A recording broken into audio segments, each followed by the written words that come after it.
HMPV नया virus हमारे देश में बहुत तेजी रफ्तार से फैल रहा है। तो अगर आपको HMPV वायरस हो जाता है तो आपको कैसे पता चलेगा, व्हाट आर द सिम्टम्स और प्रिकॉशनरी मेजर्स क्या है, इससे कैसे बचे और क्या ट्रीटमेंट है हमारे देश में। देखिए, सबसे पहले तो मैं इसका सिम्टम्स बताना चाहूंगा। जिस तरीके से कोविड-19 के टाइम पे सिम्टम्स होता था, कॉफ हो सकता है, फीवर हो सकता है, सोर थ्रोट हो सकता है, नेसल कंजेशन हो सकता है, रनिंग नोज हो सकता है, आपका बॉडी पेन हो सकता है, ब्रीदिंग में प्रॉब्लम हो सकता है। This are the symptoms. अच्छा, कई सारे भी और भी सिम्टम्स है और इसका क्या ट्रीटमेंट है, अगर हम लोग को हो जाता है इससे क्या हम बच सकते हैं।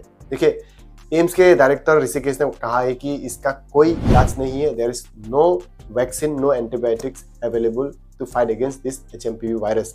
तो इससे बचने के लिए आपको फ्रीक्वेंट हैंड वॉश करना है, आपको मास्क पहन के रखना है, क्योंकि ये कॉन्टेजियस वायरस है, ये कम्युनिकेबल वायरस है। It can spread from one person to another person.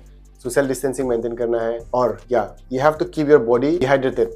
आपका इम्यून सिस्टम को स्ट्रॉन्ग करके रखना है, क्योंकि देखिए ये virus between the age of 5 to 70 के लोगों के बीच में ज़्यादा हो रहा है, जिन लोगों के इम्यून सिस्टम वीक है और जो पेशेंट्स है, शुगर के बोलिए या ब्लड प्रेशर के बोलिए या कैंसर के पेशेंट्स बोलिए, एक्सेट्रा, इन सारे पेशेंट्स के इम्यून सिस्टम वीक होता है, तो इन लोगों को ज़्यादा ये इफेक्ट कर रहा है ये वायरस। और इससे बचने के लिए there is only one option, और ये एक कॉमन फ्लू है।